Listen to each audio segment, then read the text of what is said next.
हरे कृष्णा। अधिक मास महात्म्य में 9वां अध्याय। सूची जी बोले, इसके बाद नारद मुनि आश्रय से मेघावी ब्राह्मण की पुत्री का अद्भुत वृत्तांत पूछने लगे। हे मुन, वह मुनि पुत्री फिर उस तपोवन में क्या करती रही और किस मुनि ने उसके साथ विवाह किया? श्री नारायण जी बोले, वहाँ उस पुत्री को अपने पिता की रह रहकर याद आती और बार बार शोक करते हुए उसके कई वर्ष बीत गए। उस सोने आश्रम में उसकी दशा ऐसी हो गई थी जैसे अपने झुंड में से बिछड़ने पर हिरनी की हो जाती है। नेत्रों से आंसू बहते रहते थे, हृदय जलता रहता था और आहें भरती रहती थी। जैसे पिटारी में बंद सर्पणी रहती हो, वैसे ही वह आश्रम में रहती थी और अपने दुख के पार की अवधि न देखते हुए चिंता दूर रहती थी। ऐसी कन्या के पास एक दिन भाग्य से प्रेरित उस वन में अपनी इच्छा से क्रोधी मुनि दुर्वासा आए, जिनको देखने मात्र से इंद्र भी थरथर कांपते हैं। ऐसे जटाजूट धारण किए मानो साक्षात शिव ही हो। श्री कृष्ण बोले, हे युधिष्ठिर, जिन्होंने बाल्यावस्था में तुम्हारी माता कुंती से सम्मानित होकर प्रसन्न हो देवताओं को आकर्षण कर देने वाली विद्या उन्हें दी थी, और जिन्होंने, हे राजन, तुमको भी सब देवताओं की पूजित रुक्मिणी सहित बेलों के स्थान पर रथ में जाता था। श्री नारायण बोले, हे नारद, दुर्वासा को रथ में बैठाकर वे दोनों जब रथ खींचने लगे, तब राह चलते चलते बड़ी तेज प्यास से रुक्मिणी जी के तालू और होठ सूखने लगे। जब जल पीने की इच्छा से रुक्मिणी जी ने मुझे इशारा किया, तब कंधे पर रथ का जुआ रखे हुए ही चलते चलते मैंने अपने पैर के अग्रभाग से धरती को दबाकर भोगवती नदी को प्रकट किया, जिससे वह नदी ऊपर बहने लगी और उतने में ही जल से हे महाराज, मैंने रुक्मिणी की भारी प्यास को बुझाया। यह देखकर मुनि दुर्वासा को तत्क्षण महाक्रोध उत्पन्न हुआ और प्रलय का काल की अग्नि के समान उठकर कुपित ऋषि ने मुझे श्राप दिया कि ओ कृष्ण, तुम्हारी रुक्मिणी अत्यंत प्रिय है। तुमने उसके प्रेम के कारण अपना महत्व दिखाते हुए मेरा निरादर कर उसे पानी पिलाया है, इसीलिए तुम दोनों में परस्पर वियोग होगा।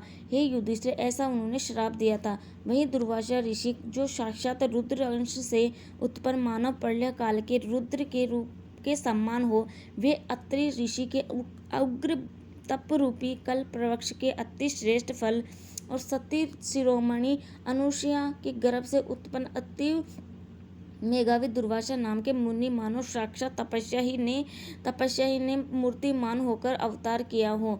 अनेक तीर्थों के जल से भीगी हुई जटाओं से भूषित ऐसे मुनि को आते हुए देखकर कुमारी ने शोक सागर से निकलकर खड़ी हो धैर्यता पूर्वक मुनि के चरणों में प्रणाम किया। जैसे जानकी जी वाल्मीकि मुनि को अपने आश्रम में लाई थी, वैसे ही वह भी दुर्वासा मुनि को अपने आश्रम में ले आई।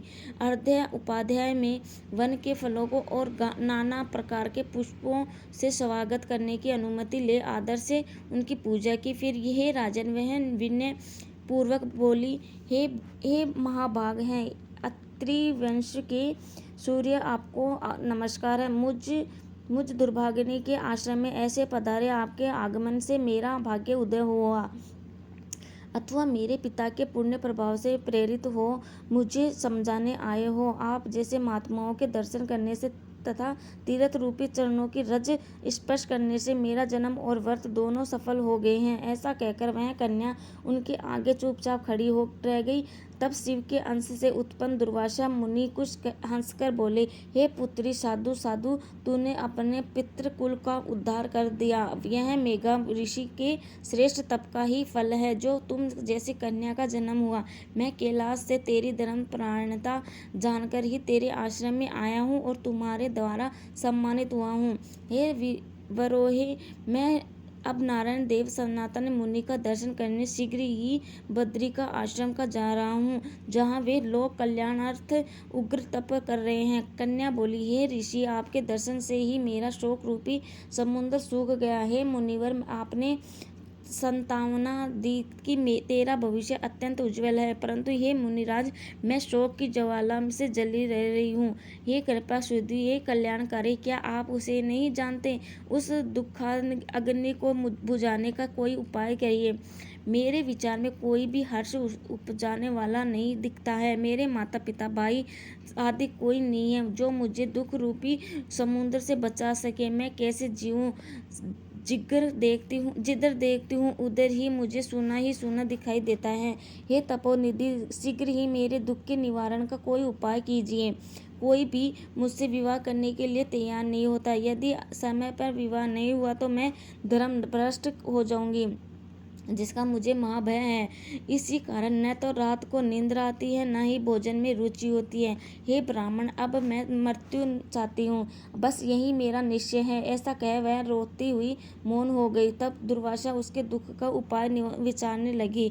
श्री नारायण जी बोले, इस प्रकार मुनि कन्या के वचन सुन उसका अभिप्राय समझकर दुर्वासा मुनि उसके कल्याण का विचार कर अत्यंत कृपा की दृष्टि से उसकी और हितकारी वचन बोले। 9वां अध्याय समझे। श्री कृष्ण। राधे राधे। Thank you. धन्यवाद।